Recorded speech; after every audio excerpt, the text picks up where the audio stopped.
చిన్న ఆరోపణ, ఆ వెంటనే రిజిగ్నేషన్. అయ్యో, ఆలిగేషన్ పదవికి రాజీనామా చేయాలా దాంతో అంటూ పెద్ద ఎత్తున చర్చ జరిగింది. ఆయన కూడా క్లారిటీ ఇచ్చారు. తమ నిరసనను ప్రభుత్వానికి తెలియచేయాలనుకున్నారు. ఆ క్రమంలోనే ఆ పోస్టుని వదులుకున్నారు. కానీ ఆయన రిజైన్ వెనుక పెద్ద రీజనే ఉందట. పెద్దల సభకు వెళ్లే ఆలోచనలోనే ఆయన ఆ పదవికి రిజైన్ చేశారట. ఇంతకు ఎవరా నేత? ఆయన ప్లాన్ ఏంటి? ముందస్తు వ్యూహం ప్రకారమే ఆయన పదవిని వదులుకున్నారా? టీడీపీ నేత జంగా కృష్ణమూర్తి బిగ్ ప్లాన్ వేశారా? టీటీడీ బోర్డు మెంబర్ పదవికి రాజీనామా అందుకేనా?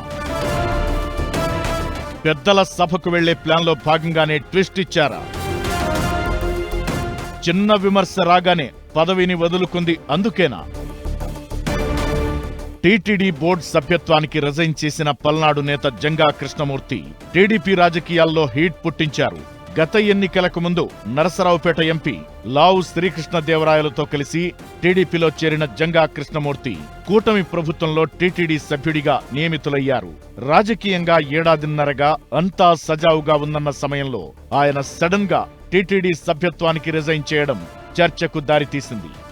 దీనికి కారణం ఆయనకు చెందిన ట్రస్టుకు భూ కేటాయింపులను తప్పుబడుతూ సీఎం చంద్రబాబు కేబినెట్లో చేసిన వ్యాఖ్యలే అన్న టాక్ వినిపించింది. జంగా కృష్ణమూర్తికి భూములు కేటాయించలేమని చెప్పడంపై ఆయన ఫీల్ అయినట్లు చెబుతున్నారు. ఈ నేపథ్యంలోనే తన పదవికి రాజీనామా చేస్తున్నట్లు వార్తలు రావడం కలకలం రేపాయి. ఈ పరిణామాలతో పల్నాడు రాజకీయాలు ఒక్కసారిగా వేడెక్కాయి. దీంతో సీఎం చంద్రబాబు జంగా కృష్ణమూర్తికి ఫోన్ చేసినట్లు ప్రచారం జరుగుతోంది. టీటీడీ సభ్యత్వానికి జంగా కృష్ణమూర్తి రాజీనామా చేస్తున్నట్లు ప్రకటించడం టీడీపీలో తీవ్ర చర్చనీయాంశంగా మారింది. ఎన్నికల ముందు టీడీపీలోకి వచ్చిన ఆయన అప్పట్లో ఎమ్మెల్సీ పదవిని వదులుకున్నారు. ఫస్ట్ టైం టీటీడీ సభ్యుడిగా ఉన్న సమయంలోనే ఆయనకు తిరుమల కొండపై భూమి కేటాయించినట్లు చెబుతున్నారు. అయితే అప్పట్లో ఆయన ఆ భూమిలో ఎలాంటి కట్టడాలు చేయలేదట. ఇక 2019లో వైసీపీ అధికారంలో ఉన్నప్పుడు కూడా జంగా కృష్ణమూర్తి ఎమ్మెల్సీగా టీటీడీ సభ్యుడిగా వ్యవహరించారు. ఈ సమయంలో తిరుమల కొండ మీదున్న తన భూమిలో భవన నిర్మాణాలకు ప్రయత్నించారు. ఇందుకోసం టీటీడీకి కొంత మొత్తం డిపాజిట్ చేసినట్లు చెబుతున్నారు. అయితే 2024 ఎన్నికలకు ముందు టీడీపీలో చేరడంతో అప్పటి ప్రభుత్వం జంగాకు కేటాయించిన భూములను రద్దు చేసిందట. తనకు మళ్లీ భూములు కేటాయించేందుకు టీటీడీ తీర్మానం చేయగా ఓ న్యూస్ పేపర్లో వచ్చిన వార్త ఆధారంగా సీఎం చంద్రబాబు వ్యాఖ్యలు చేయడం జంగా కృష్ణమూర్తికి మనస్తాపం కలిగించాయట.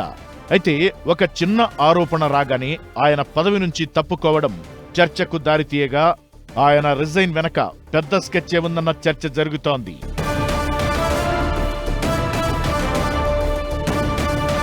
బీసీ కోటాలో రాజ్యసభ రేసులోకి దూసుకొచ్చారట జంగా కృష్ణమూర్తి. ఇప్పటికే ఆయన ఈ దిశగా అధినాయకత్వానికి సంకేతాలు పంపించారని అంటున్నారు. టీటీడీ బోర్డు మెంబర్కు రాజీనామా చేయడానికి వేరే కారణాలు ఉన్నాయని ప్రచారంలో ఉన్నా ఆయన డబుల్ ప్లాన్లో భాగంగానే రెసిగ్నేషన్ అస్త్రాన్ని వాడారన్న గుసగుసలు వినిపిస్తున్నాయి. 2029 ఎన్నికల్లో గురజాల ఎమ్మెల్యే సీటు కావాలని కోరుతున్నారట జంగా కృష్ణమూర్తి. అది మాత్రం జరిగేలా లేదని అంటున్నారు. సిట్టింగ్ ఎమ్మెల్యే అనేకసార్లు గెలిచిన ఎరపతినేని శ్రీనివాసరావును కాదని జంగాకు టికెట్ ఇవ్వకపోవచ్చన్న అభిప్రాయం వ్యక్తమవుతోంది. దాంతో జంగా కృష్ణమూర్తి రాజ్యసభ రేసులోకి వస్తున్నారని అంటున్నారు. వచ్చే ఎన్నికల్లో ఎమ్మెల్యే టికెట్ దక్కకపోతే రాజ్యసభకు పంపితే తనకు న్యాయం జరుగుతుందని రిక్వెస్ట్ చేస్తున్నారట. ఇప్పటికే చాలా మంది నేతలు టీడీపీ రాజ్యసభ సీటు కోసం పోటీ పడుతుండగా జంగా కృష్ణమూర్తి కూడా పెద్దల సభ సీటు రేసులోకి రావడం ఆసక్తికరంగా మారింది.